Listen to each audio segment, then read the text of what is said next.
외팔이. 아버지의 죽음. 나는 한쪽 팔이 없는 아버지가 창피했다.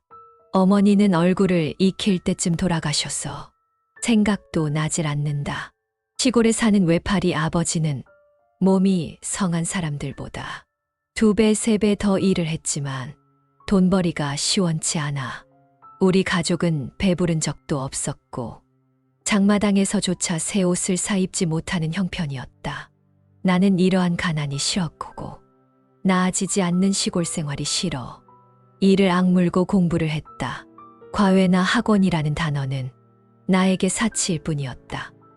정말 그냥 무식하게 남들보다 덜 잠자고 닥치는 대로 책 한 권을 더 읽고 더 읽었다. 그렇게 쌓아온 실력은 나를 배신하지 않고 나의 꿈을 위해 한 계단 한 계단 올라가고 있었다. 세월이 흘러 명문대에 입학도 하고 대기업에 취업도 하였으며 집안이 괜찮은 아내를 얻어 나름대로 행복한 가정을 꾸리며 살고 있었다. 그러던 어느 날 동사무소 직원이 찾아와 이분을 아느냐고 물었다. 가족들은 그 사람이 누구냐 하며 어리둥절하는 순간 나는 동사무소 직원을 밖으로 데리고 나가 방문 목적을 물어보니 시골에 계신 아버지가 돌아가셨다는 소식이다. 내 가족들은 내가 고아라고 속여온 터라 부모나 가족이 없다는 것으로 알고 있었으며 생활에 여유가 생기면서 가족들 몰래 얼마간의 용돈을 통장으로 보내는 것 외에는 일체 소식을 단절하고 살아왔다. 아버지 사망 소식을 접하고 가족들에게는 지방 출장을 이유로 시골집을 찾았다. 시골집에는 동네 어른들이 아버지 시신을 안치하며 간단한 장례 준비를 도와주고 계셨다. 누추한 방 안에 들어서니 코라비 냄새가 코를 자극했으며 누렇게 변한 방바닥에는 한 장의 편지가 놓여 있었다.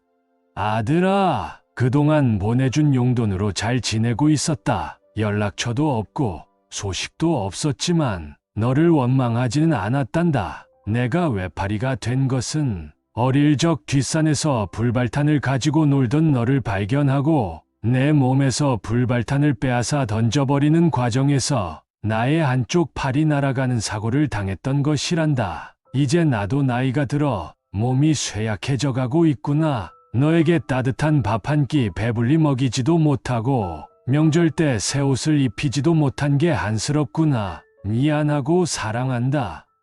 아들아.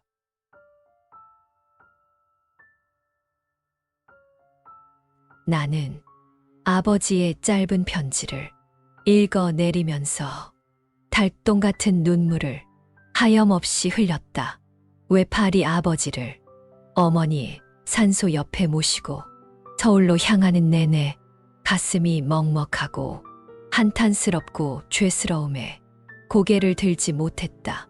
참고로 내 고향은 6.25 전쟁 당시 38선이 있던 곳으로 휴전을 앞두고 한 치의 땅이라도 차지하려고 아군과 적군이 치열한 공방전을 펼쳐진 전방 지역이라 불발탄이 많았던 지역이었습니다.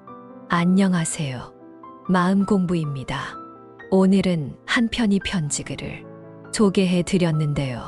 조금은 무거운 내용이지만 많은 생각을 하게 만듭니다. 저는 다 큰 아들과 딸이 있습니다.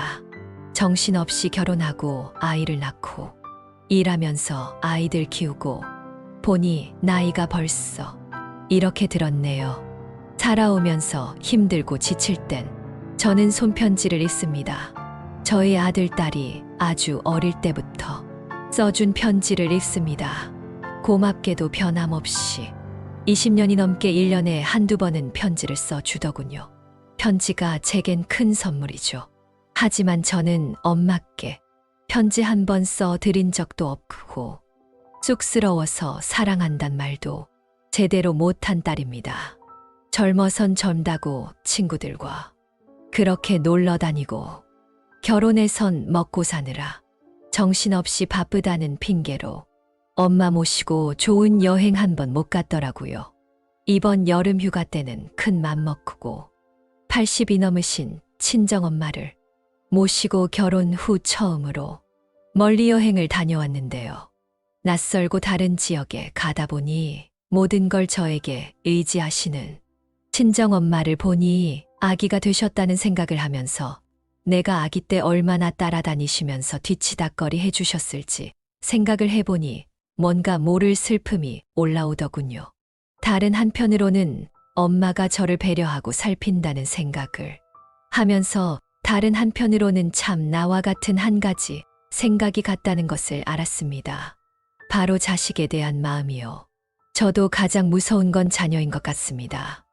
나도 모르게 자녀들을 살피고 혹시 나로 인해 피해는 가지 않을까. 내가 병이 들고 아프고 해서 피해를 주면 어쩌나 하는 생각을 가장 많이 하거든요. 또 주무시는 모습을 자세히 찬찬히 볼 수 있었습니다. 키가 168이 넘으시고 당당하시고 목소리도 쩌렁쩌렁 하셨던 엄마의 젊은 날이 잘 기억이 나지 않더군요. 젊을 때는 이렇게 나이 들거라고 왜 생각을 못했을까요? 어릴 때 어른들이 몸은 늙어도 마음은 청춘이야 라는 말이 지금 딱 맞는 것 같습니다. 요즘은 일을 할 때 빨리 하는 것 같은데 마음만 그렇더라고요. 행동도 느려지고 잘 넘어지고 소화도 잘 안 되고 말할 때 내가 하고 싶은 말의 단어도 빨리빨리 생각나지 않기도 하네요. 이 모든 과정을 지나오신 엄마 참 감사합니다. 고맙습니다. 제 곁에 살아계셔서 효도할 수 있는 시간을 더 주셔서요. 엄마의 젊음과 열정으로 자란 자녀들, 자녀를 키우는데 딱 이거다 라는 정답은 없는 것 같습니다. 환경과 여건에 맞게 최선을 다해 진심으로 자녀를 키우고 자녀를 믿어주는 일인 것 같습니다. 믿는다는 것은 없는 실체를 믿는 일종의 내 마음에 신앙과도 같은 마음이 들기도 하네요.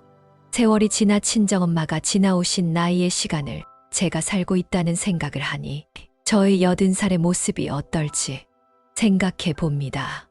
얼마나 더 많은 세월의 시간을 지나야 부모님의 사랑의 깊이를 알 수 있을까요? 마음 공부였습니다.